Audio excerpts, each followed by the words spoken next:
What's up everybody, Matty Mo here, and today we'll be talking about the LG G4, which was announced yesterday at an event in New York. We're going to go over the differences between the G3 and the G4 to help you guys decide whether it's worth the purchase or the upgrade from your current device. So without wasting any more time, let's hop right into this.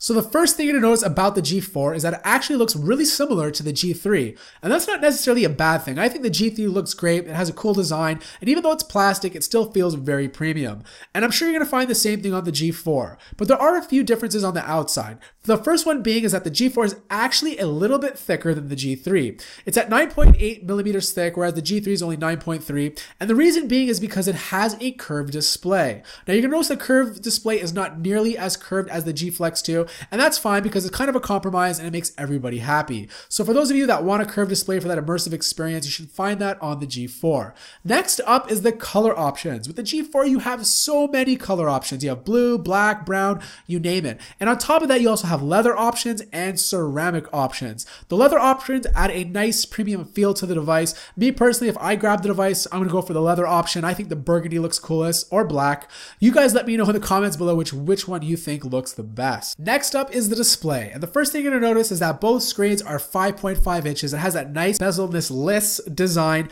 which a lot of people love because it makes the device a lot easier to hold. Now they're both QHD, they both rock 2560 by 1440 resolution with 530 pixels per inch. But the biggest difference between this year's screen and last year's screen is that the new LG G4 has a quantum panel. This is going to make colors look a lot more richer, brighter, and it's also going to make the actual touch display a lot more touch sensitive.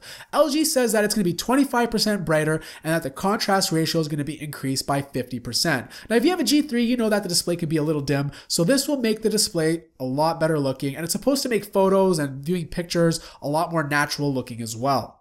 The camera on the G3 is a good camera. It's not the best camera from last year, but it's one of the better ones. And if you have a G3, you're probably really happy with the way the photos look and feel after you take a shot. Now the G4 is going to even have a better camera. Instead of the old 13 megapixel shooter on the G3, it's going to have 16 megapixels with better OIS and dual LED flash. But the biggest announcement about the camera is the fact that it has a aperture of 1.8. That is ridiculously good. That means photos under low light conditions are going to look amazing. And LG claims that it's going to capture 80% more light than the LG G3 did. To put this in perspective, the best camera we tested so far is on the Galaxy S6, and that has an aperture of f1.9. I can't wait to test this camera out to see if it really does live up to its name. LG is saying that you no longer need to bring your DSLR around, and all you need is the G4 to take some awesome photos. Now on top of all this, you can save photos in RAW and JPEG, which will make editing them a lot easier later on. And on top of this, you have the ability to manually control your pictures. So you can mess with the ISO, the aperture, the shutter speed. This is a really good thing for those of you who are professional photographers or just want to learn photography. You can mess with these settings in order to get really good shots. Now when it comes to the performance of this device, the processor has been upgraded from last year. It's no longer using an 801, which is in the G3. It's actually using a Snapdragon 808 64-bit hexa-core processor. Now you're probably wondering why they didn't go with the 810, and that's because the 810 does have some performance issues along with issues of heating up. A lot of HTC One M9 users who have the phone are reporting that the device can get a little hot sometimes, and a lot of benchmarks are showing that the One M9 is not performing as fast as it should be. But don't get me wrong, the 808 is still a very capable processor and you're not going to be disappointed with it. And based on the reviews that I've read, people who've actually played with the device already say that it's pretty snappy overall. Now let's move on to storage and battery life. I'll talk about storage first. Both devices have a removable backing, which lets you plug in a micro SD card.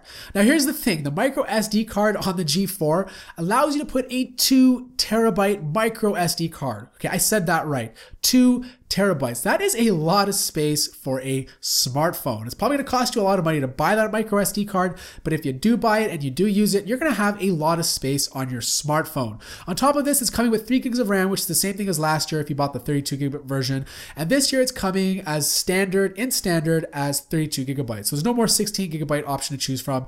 You'll only be able to get it in 32 gigabytes. But still, 32 gigabytes and a 2 terabyte micro SD card, that is pretty crazy. Now in terms of battery life, it's going to still still have a 3000 milliamp battery.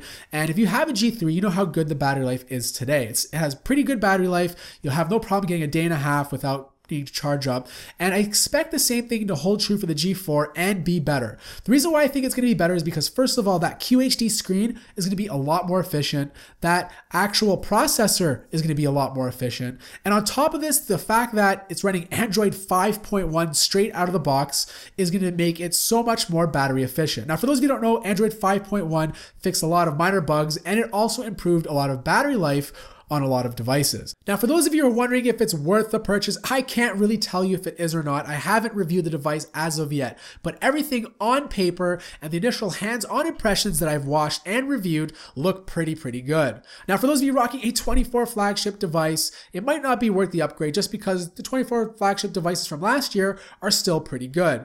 But there are a few features with the LG G4 stand out, and that's that amazing camera and the ability to swap batteries, especially at a time when all flagship devices are getting rid of removable batteries. So for those of you that find that important, then the G4 might be your only flagship device that still supports that. Overall, I'm really happy with the way things look, even though it is a minor design change from the G3. I also like the fact that you can put a leather backing on the back of the device to make it more premium looking.